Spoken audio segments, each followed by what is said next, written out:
All right, so today we will be talking about Chapter 8, Development Across the Lifespan. And the concepts I chose was 1, Infancy and Childhood Development, 2, Adolescence, and then 3, Adulthood and Aging.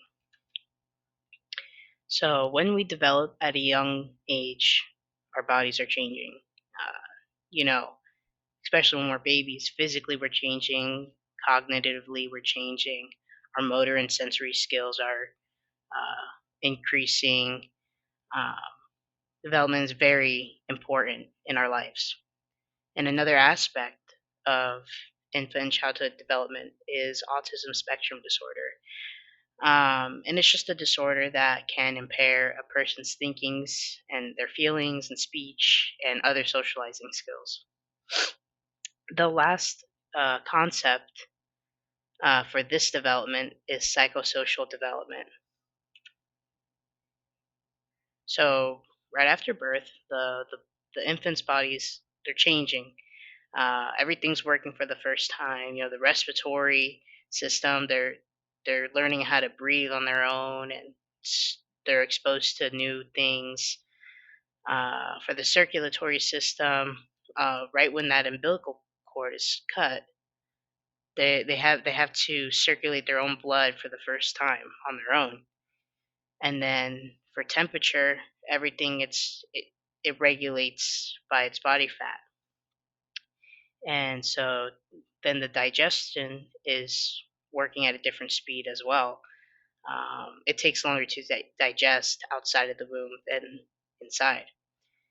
And another important physical development is reflex behaviors, and reflex behaviors are really important. They help the baby survive. As for senses, the vision starts off blurry for infants, and they can't see color until they're 6 months old. But everything else, all their other senses, is working just fine. It's just their vision at birth.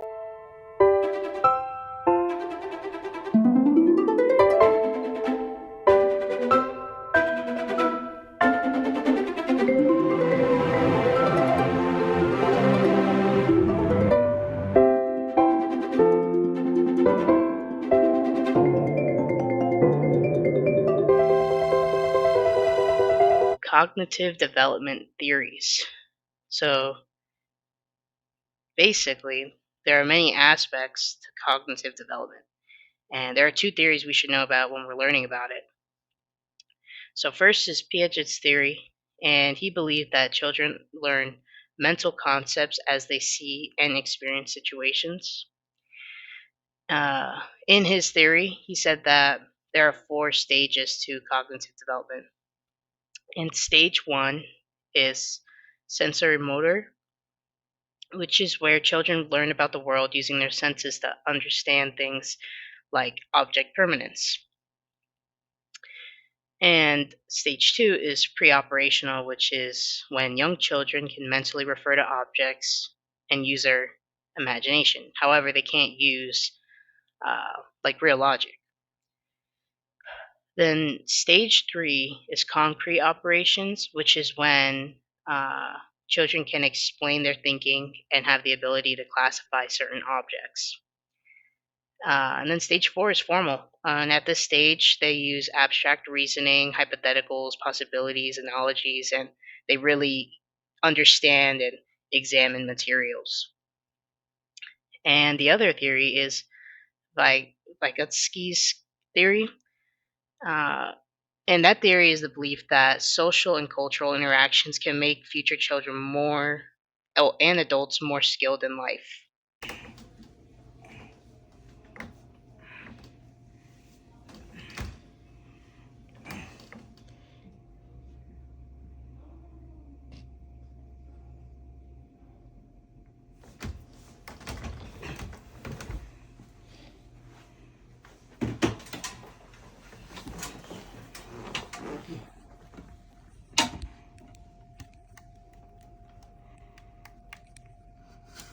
298 frozen patties later, thousands of tears later, 16 paranoia-filled days later, one winner later.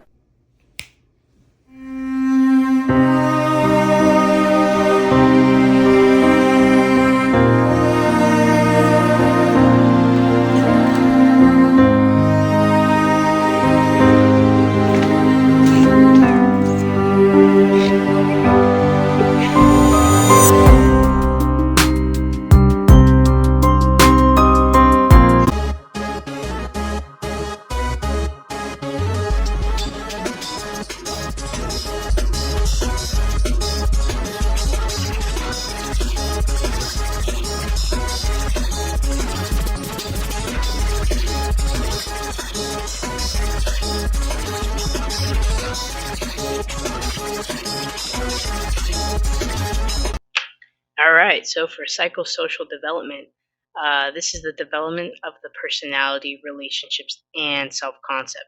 So, starting off, there are three basic infant temperaments, which are easy, difficult, and slow to warm up.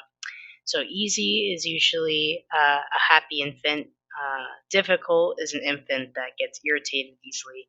And then for the last one, slow to warm up, means that the baby needs more time to adapt to change. And another part of psychosocial development would be attachment.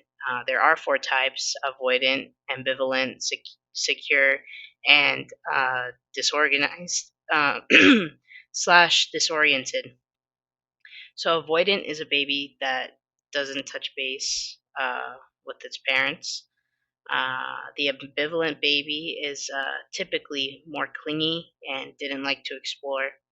And a secure baby like to explore and touch base with its parents. And then its disorganized and disoriented baby was unsure of how to react when its parents come back. Um, More of like a fussy baby, basically. And then another part of psychosocial development was Harlow's research. And Harlow thought that attachment has to be influenced. So he did research using baby monkeys to see if they acted differently with different levels of comfort. And in his research, the baby monkey went to the surrogate mother with the cloth more than the wired surrogate mother. So, for Erickson's theory, is the focus of development of infants in childhood relationships with loved ones. There are 8 stages. The first one, mistrust versus trust, is when infants learn a sense of trust. For the second one, um, autonomy versus shame and doubt, is when toddlers understand that they could do what they want and when they want. The inactive versus guilt is preschool kids, and they learn how to take responsibility. Industry and inferiority is elementary kids uh, that learn academically and socially. Um, Identity versus role confusion. That one is uh, a kid that's like 13 to like 19 years old, around that age.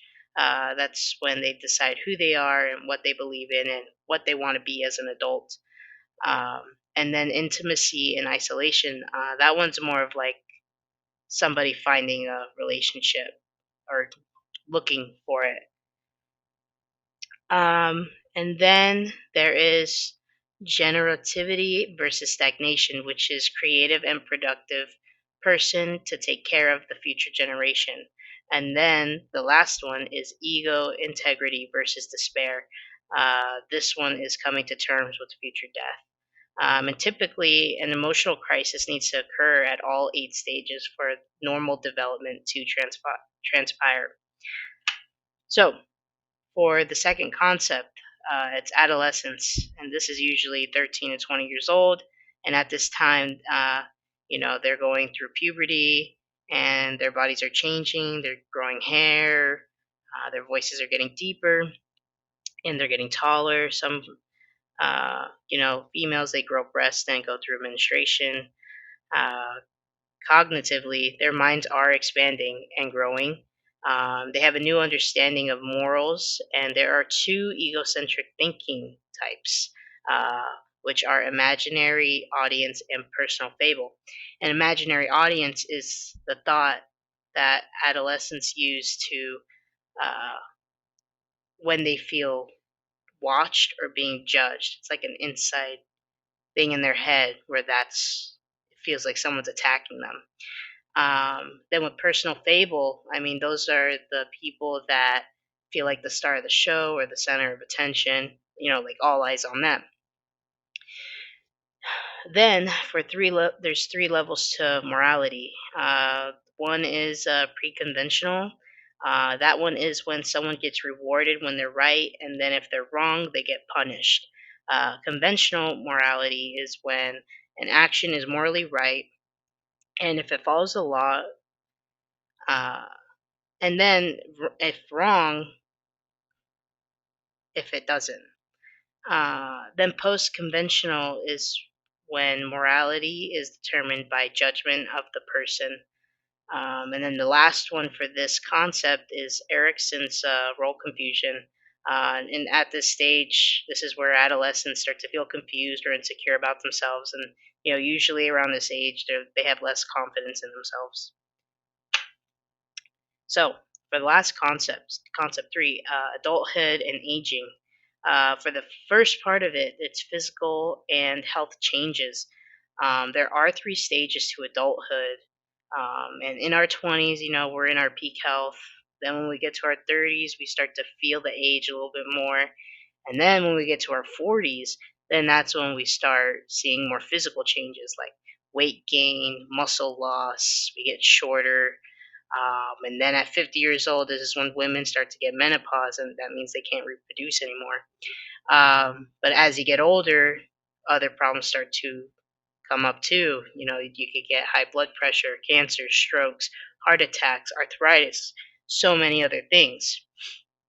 Um, then for the next part, it's when our memory changes. Um, our memory is still intact with our intelligence, but we have slowed down as you get older. As for Erickson's theory, um, you know, usually we need to have a crisis. So at 20 years old, you're thinking about you need to find a relationship, you need to get with somebody, you need all that. So that one is intimacy and isolation. For the next one, middle adulthood, you're dealing with generativity versus stagnation, and this is around that age where you're parenting, you're teaching, and you're making really big decisions. Uh, and then for the last crisis is usually the late adulthood, which is integrity versus despair. This means this person has to come to terms with their death, try to be happy with their life. Um, and then there are three parenting methods, and authoritarian is a parent who doesn't like to compromise, very strict, very bossy. They like it their way. Um, Authoritative is a parent who is strict but flexible, and then permissive parents, they usually let their kids make their own decisions. So, for the next one, theories of aging, the first one, activity theory, is when older people are happier doing activities like volunteering or doing a hobby. And then for cellular clock theory, is a theory that basically says that cells can reproduce for a certain amount of time, and then when they hit a certain mark, they just stop. Uh, then for the next one, wear and tear theory, as we get older, the body tissues are unable to repair all the damage. Then for the last one, free radical theory is when an oxygen molecule has an unstable electron and it moves around and damages its surroundings. So the next part, Kubler-Ross's theory. It's pretty simple. It's just basic stages for someone about to pass. It starts off with the denial, then anger, then there's bargaining, then depression, and then the last one is acceptance. Um, you know, Cultural views of dying and death. Some people see it differently. Some people see it as a circle of life. Some people have sacred traditions and beliefs, and others extend the funeral process. I mean, an example would be the Hindu culture, and their funeral process is, about 2 weeks long.